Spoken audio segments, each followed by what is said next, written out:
Good afternoon, folks, and welcome to another webinar in the series of Winning at Business and Life. And thank you very much indeed for joining me here today. And I'm delighted that you have given up your time to spend just a little bit of time with me. And hopefully, this will be helpful to you in your work and that you will share this around with others that you come in contact with.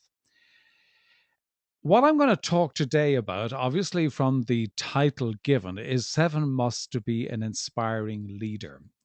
And this really has come about because a number of organizations that I've been doing some work with in recent times, we spent quite a bit of time talking about leadership, about the impact of leadership, and the importance of leadership, because we all get very much tied up in the managing, but we don't spend as much time as we should in the actual leadership space. And when I talk about leadership, I'm not talking about the the title that you have. I mean, are you the leader because you've got the title of president or CEO or managing director? No, I'm not talking about that.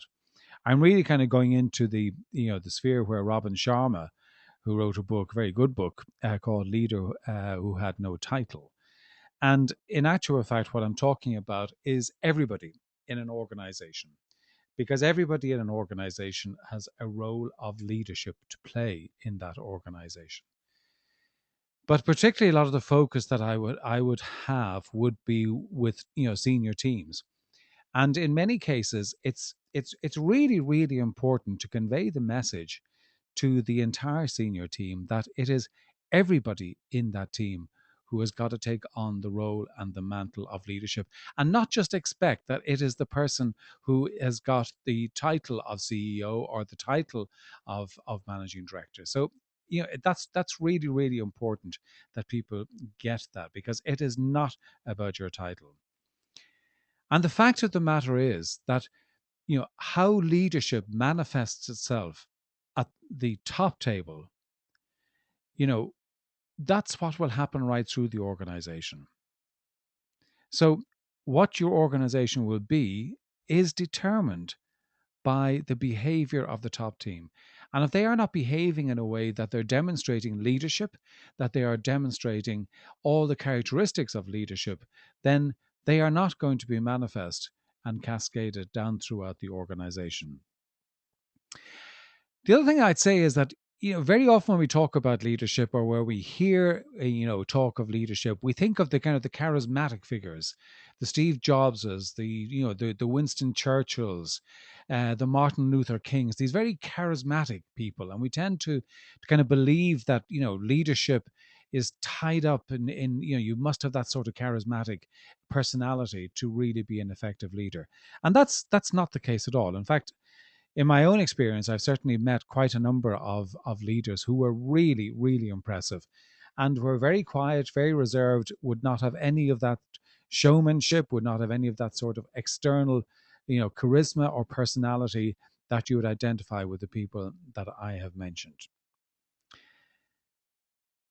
Because what you've got to remember is that we separate leadership and management. Leadership and management are not the same thing. And somebody said it to me many years ago very well, and I can't remember exactly who it was now. But I thought, it's very simplistic, but it's not a bad way to think about it, is that you manage things and you lead people. We manage figures, we manage data, we manage process, we manage structure, but we lead people. And we've got to remember the difference between the two. And there are many different definitions of what leadership is. And I won't pretend to give you the definitive one, but one that I kind of think is pretty much in line with certainly my own thinking, but also spells it out pretty clearly, is one that says that leadership, it's a process of social influence which maximizes the efforts of others towards the achievement of a goal. Very simple. Leadership is a process of social influence which maximizes the efforts of others towards the achievement of a goal.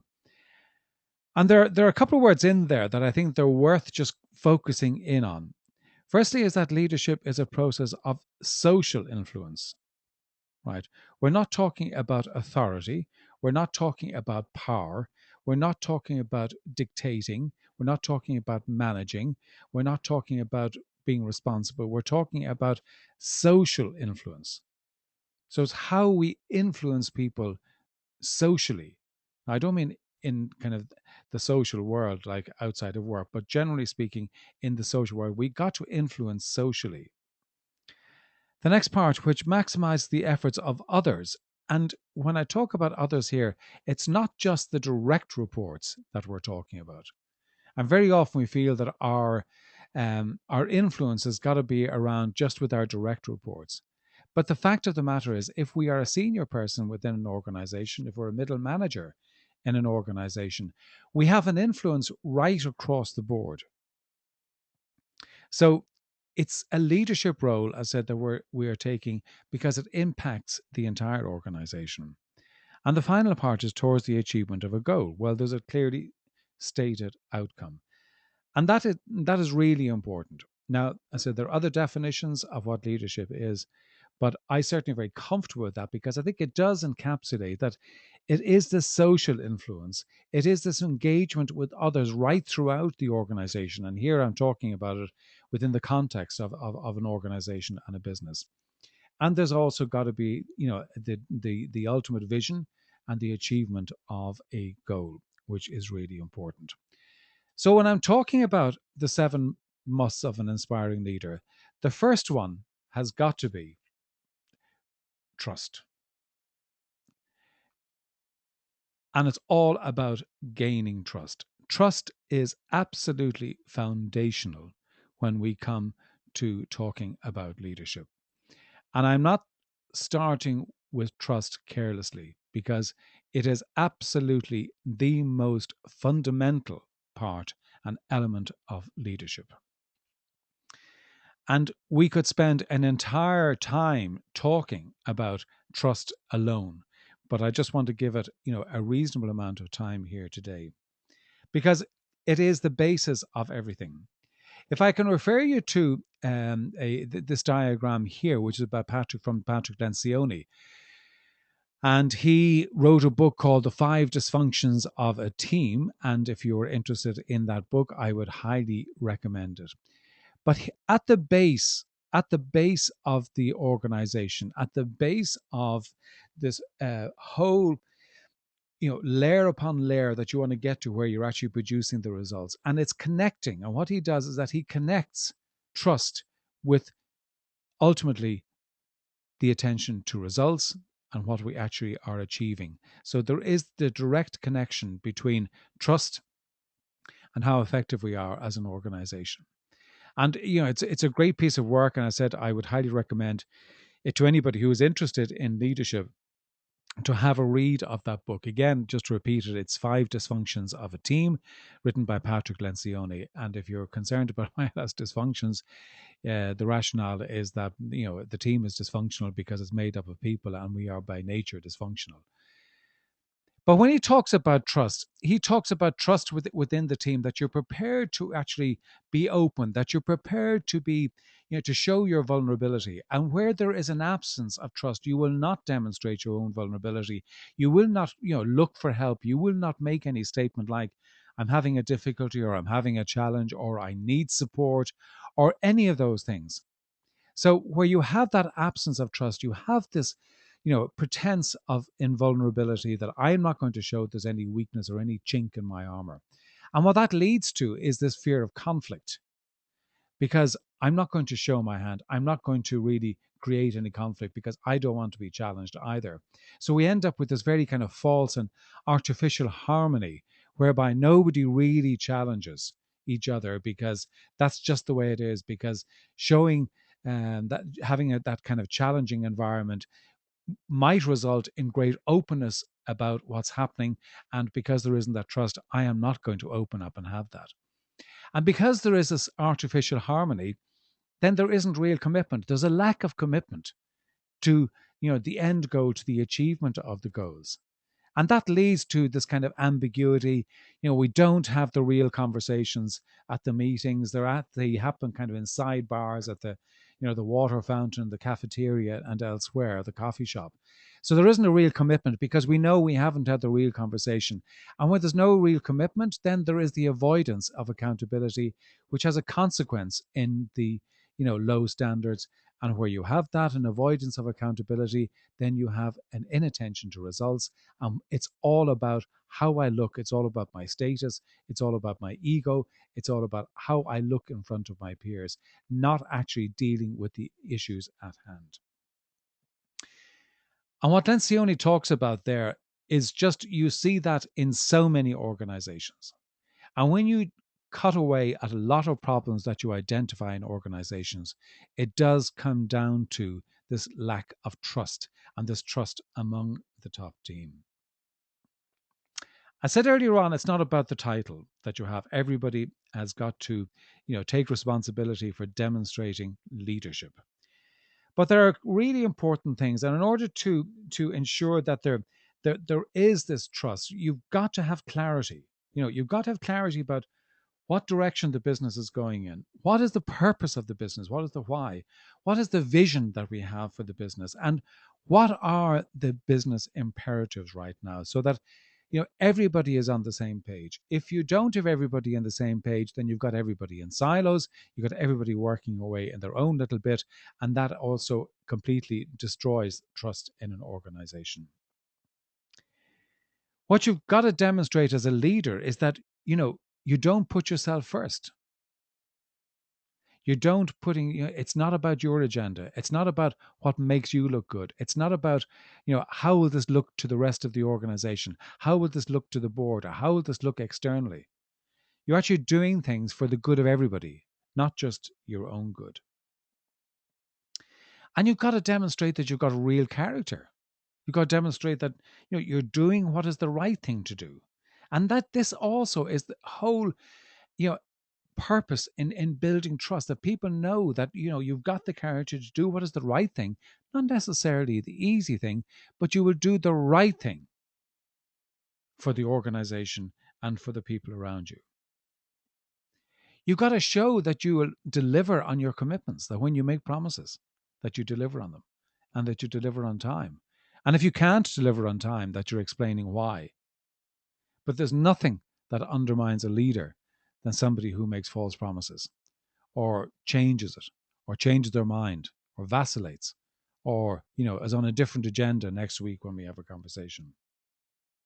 But as a leader, you also need to demonstrate competency, and that you're staying fresh, you're staying relevant, you understand that what's happening in the marketplace, you're up to date what's happening, so that when you talk, that you can be relied upon, that you are a voice of authority in that organization. And also, that you're demonstrating consistency. And it's consistency about the detail, that you're doing the right things every day, day in, day out. So that's, a lot about trust. And trust is so foundational. Trust is so fundamental in an organization. It is, if you don't have that, you really are not going to have a solid foundation on which to build the organization. The second must is that you are prepared to tackle the real issues. And I mean the real issues, not just the bits around the edge or the bits you like or the bits that are easy to resolve, but the real issues. And let's be very, very clear about it. Everybody in the organization knows what the real issues are. The day of the day of you believing that, you know, they don't know what the real issues are, you are completely out of touch. They absolutely know what the real issues are.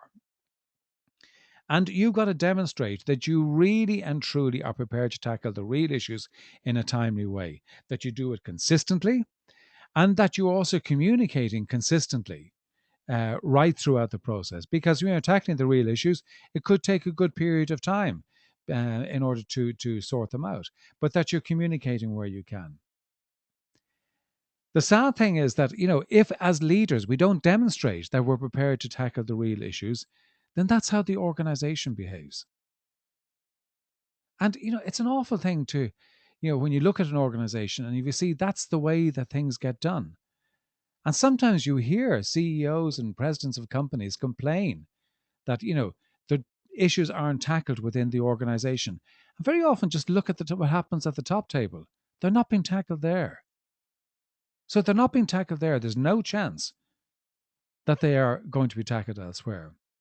I suppose one of the easiest areas, and I see this time and time again in organizations, where the easiest place to measure performance is with the sales team. So it's very easy. They're either on target or they're not on target. So it's kind of, terribly black and white. So it's pretty easy to actually determine that.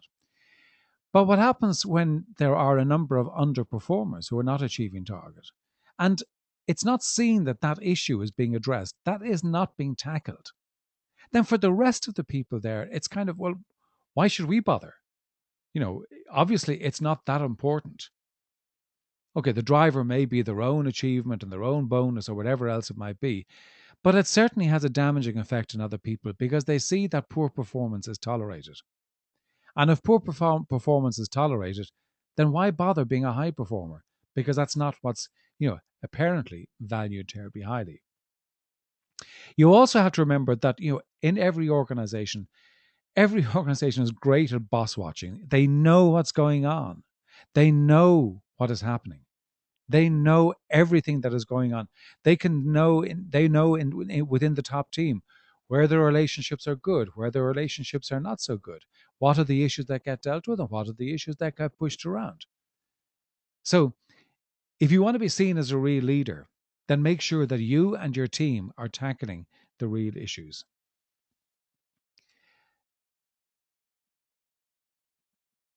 The third must is, sharing your why. Because the truth of the matter is that I need to know your why you are doing what you are doing, why you get up in the morning, why you are driving this business, why you are a leader in this business, why you are part of the team that is driving this business. I need to understand your why so I can follow you.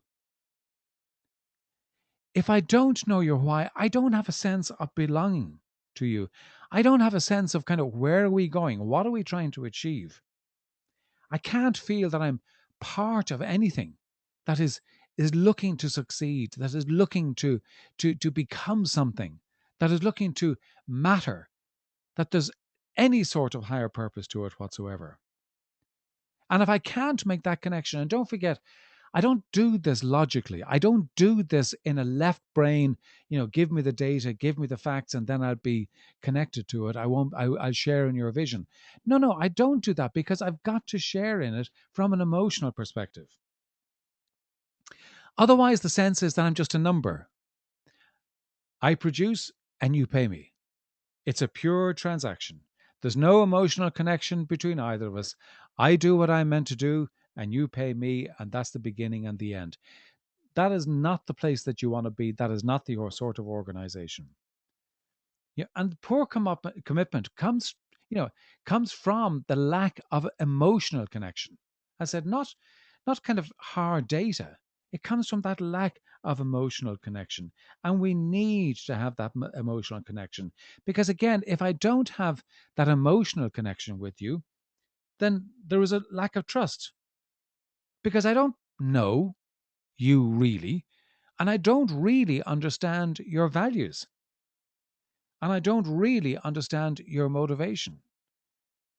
So, sharing your why, and it's not something you do once, it's something that you do time and time again, but sharing your why is absolutely critical in order to be really effective as a leader.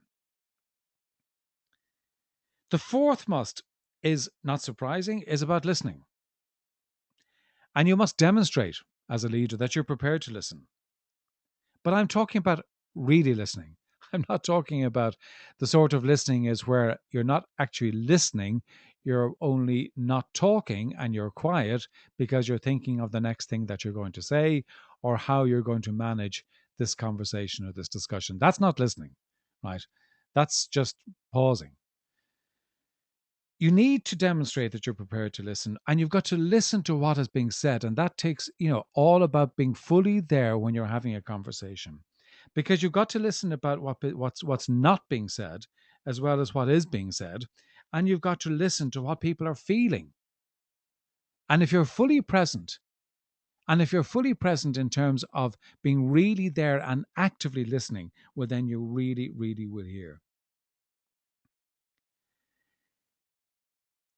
We will only build relationships if we are really, really good listeners. And actually, that's true whether it's inside the organization or outside the organization with the customers and the clients that we want to do business with.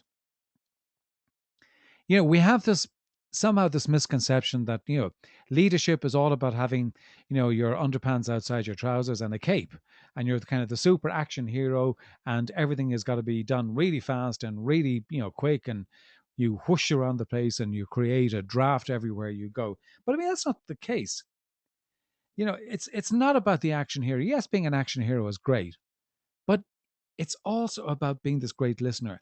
And if you think back in all of our lives, when we were listened to, really, really listened to, whether that was by our parents, by people we respected, by mentors, by bosses, by peers, whatever it might be, when we are really listened to, look how powerful that is in our lives. Look how engaging that is in our lives. Look at how motivated that actually makes us feel. And we really, really do feel that connection with the other people. But you've also got to listen without criticism. And I can give you an example of a company I worked with some time ago, where the boss of the company, the complaint was, my people are, never come up with great suggestions, and I don't hear anything from them. And then we went into the very first workshop, and at the very beginning of it, we were just having a conversation about some business issues, and somebody in the group raised their hand and said, I think we should do, and went on to describe something that they felt that she felt that the company should do differently. What did the boss do? Immediately said, that's a really stupid idea, before she'd finished what she was saying. Now, then I understood that listening was not something that he was particularly good at. And of course, if you're not a good listener, people don't volunteer. If you're not a good listener, people are not going to be there with their opinions and ready to voice them. So really make sure that when we're listening, that we listen and we don't start off with the yes, but answer. Really, you've got to listen and be non-critical. And the other thing about listening, and this is, something that can be challenging to all of us, is that we've got to give up control of the conversation. And that can be hard for us to give up that control. But leadership is an absolute fundamental when it comes, or listening is really fundamental when it comes to leadership. The next must for leadership is to be the model, be the epitome of the culture that you want. If you want to have a certain, and you define the culture in the organization, well, then you've got to understand, what does that mean in terms of how you behave as a leader? Because that's what you're going to get. So as a leader in the organization, you absolutely have to be the epitome of the culture that you want. You've got to be really conscientious about the small things. We say things like, oh, it's the small things that make a difference. And yet, in organizations, you see where, meetings don't happen start on time. We say we're going to have a meeting at 9 o'clock and everyone drifts in around 9:10. That's not being a role model. We talk about, oh, we have a deadline to achieve this by Wednesday evening at 6 p.m. But if it's Thursday, it's okay. And that's the message we give out. That's not being, walking the talk. That's not being the real leader. We've really got to be conscientious about the small things.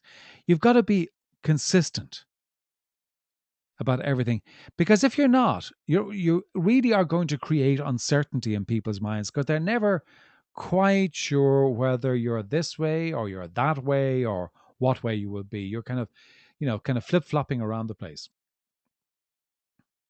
And you've got to be very open in terms of what's happening. And openness is really important in terms of walking the talk. You've got to be open about successes, and they're the easy ones, but you've also got to be open about the failures. What are the things that have gone wrong? Or, what are the things that you're worried about? What are the things you're concerned about that you would like to get some input maybe from the rest of the organization? But you've also got to be to epitomize the role of the leader in terms of the urgency to get things done. Now, I don't mean panic. I mean urgency. That there's a pace about how you do things. There's an urgency to complete things in the organization. There's an urgency to complete projects and get them out into the marketplace, or finish that piece of work. But it's about pace, and we dictate the pace, because how we behave and the pace that we work at is going to set the pace for the rest of the organization. So be the role model for pace. Be clear about priorities. We've all worked for people and worked with people in years gone by, that the priorities change. Depends on that this week, next week it changes. That's awful to work with and terribly difficult to work with, because we see people are flip flopping from here to there. They're all over the place. There's no clarity and there's no consistency. And as the role model, you got to demonstrate you understand what the priorities are. Yes, priorities can change. I'm not saying they can't change, but also the priorities, you know, we can vary them, but that we are consistent in terms of what we say they are. And if there's a shift in those priorities, we explain the shift. We don't just go on to and play on a completely different pitch than the one that we've been playing on. But as a role model, you got to trust yourself, and you've got to be trustworthy. You've got to demonstrate that you're confident in yourself and that you really believe in yourself as a leader. But you've also got to demonstrate that you can be trusted as a leader. And isn't it interesting how many times we come back to the word trust when we're talking about leadership? The sixth must of leadership is to really know your strengths and weaknesses. And great leaders, have great self-awareness. And when you're looking at leaders, really, really strong leaders, they're very good at building a team of complementary skills. They don't build a team of people that are all the same as them, because that's all you're doing is getting a bunch of, yes people. And everybody will nod an agreement of the same things, because you all think the same way, you all behave the same way, you all do the same things. And that's not any good. You've got to have complementary skills, both in terms of hard skills and soft skills within a team to really make it strong. And it's looking at your own weaknesses as a leader and saying, well, if they're my weaknesses, I need to bring people into the team that really can plug my weaknesses. But it's not just about ignoring them, because it's an attitude of always learning, that, while you identify what your weaknesses are, but you're all the time doing something about, building on those weaknesses, adding new skills to it, and that you're never satisfied with your own development. But it's not just about focusing on your weaknesses. You've also got to build on your strengths. And Marcus Birmingham wrote a good book. I think it was actually called Focus on Your Strengths. But if you Google Marcus Birmingham, very good book about the same point, that he talks about. Very often we have to say, well, I'm good at that, so I'll put that to one side and I'll just focus on my weaknesses. No, you got to focus on both, because you can be better at your strengths and you can build on your strengths in the same way that you can improve your weaknesses. But be open about them. Be open about them. Don't pretend to be the perfect person. Be open about the weaknesses you have and demonstrate that you're working on them and that you're doing something to improve them. Because the truth of the matter is, they will know your weaknesses anyway. So you may as well be open about it instead of pretending that they're not there. And the final must in leadership is, always to be on the edge. And when I'm talking about that, is always, to be pushing right to the edge of your comfort zone, because that's where learning happens. Neil Donald Walsh, the writer, said, life begins at the end of your comfort zone. And we've got to demonstrate that we're always at that boundary, that we're always pushing just to push beyond the edge, that we're always just kind of outside the comfort zone, because that's where our growth is. And we need to make sure that we're pushing the organization right to the edge of the comfort zone, and that becomes the way we do things around here, so that everybody is looking to grow, everybody is looking to develop, everybody is looking to push themselves that little bit further. Because, we don't really stand still. We're either improving or we're disimproving.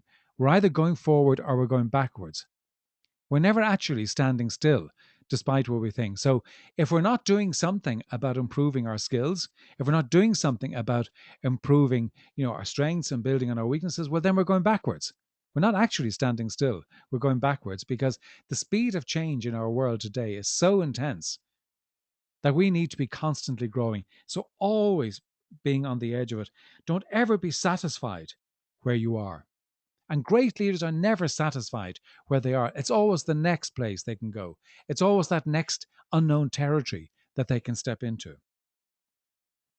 And, you know, don't wait until tomorrow or next week or when you're finished the project.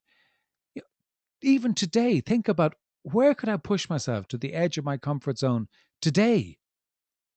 Don't procrastinate. Just decide to do something about it today.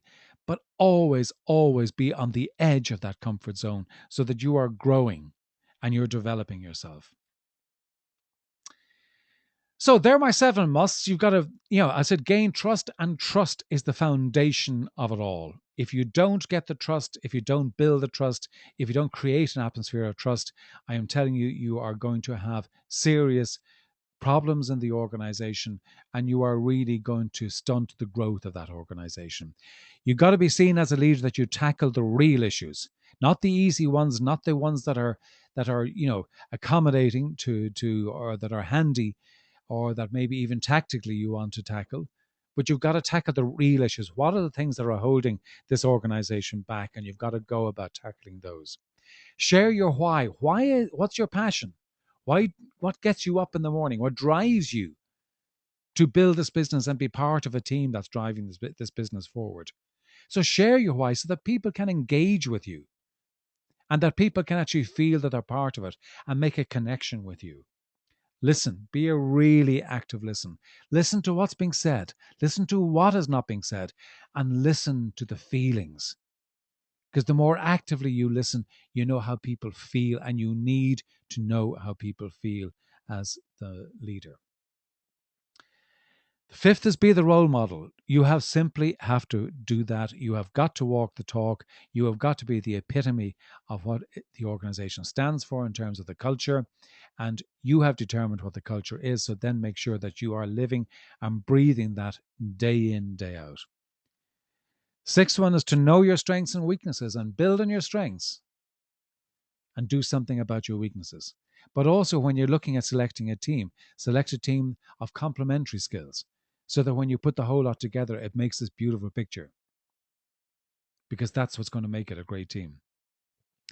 And always, but always, but always be on the edge of your comfort zone, so that you're always pushing yourself out to be just that bit more uncomfortable, that you're pushing out just to the edge of that zone where it just doesn't feel quite right. It just doesn't feel, as comfortable as it was before, because you're getting into a new territory. It's like, for those of you that are golfers, if you have to change your grip in order to improve your shot, initially it just feels awful and you can't do anything with it. You can't hit the ball out of your way. But stay with it, because you know it's the right thing to do. Eventually, you will actually get it, and it will improve your game. So always be on that edge of your comfort zone, and that's what's going to determine your leadership. And leadership and leaders is what your organization needs, and it's what business needs. I hope you found this helpful. I hope you found it interesting. I hope you've taken at least one piece of that you're going to take away and action it today. That it's not just going to be, an interesting thing to listen to. And, oh, that was a bit of fun. Now I get on with the real job. Change. Just push yourself to the edge of that comfort zone and be the leader that you can be. I'd love to hear from you. If you have any suggestions for future webinars, then drop me a note at John Murphy International. It's been a great pleasure to be with you today, and I look forward to talking to you in 2 weeks' time. Thank you very much.